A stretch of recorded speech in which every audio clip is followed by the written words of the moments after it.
ดไปแม่บ่จมนางว่าลวงหล่อตม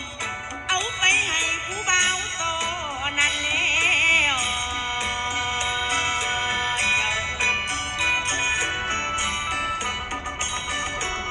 โอ้หนูเงินค่าเทิมนางหลอกหลอกเอานำบ่เดือนสองหน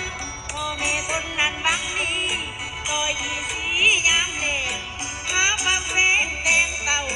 เอาไปขายส่งตลาดผักกาดหัวผักหัวพร้อมได้ขายพร้อมส่งลูกสาวนั่นแล้วเจ้า โอ้หนู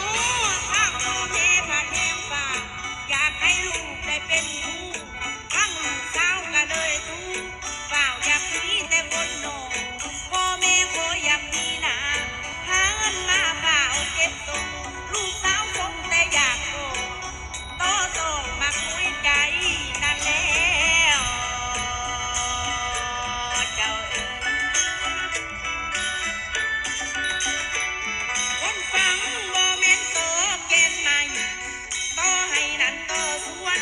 บ่แม่นโตนั่นกลางทางบ่แม่นโตกลางบ้านอันนี้โตคนยากหาจับชายาฟินผู้ใดทำกะจนดี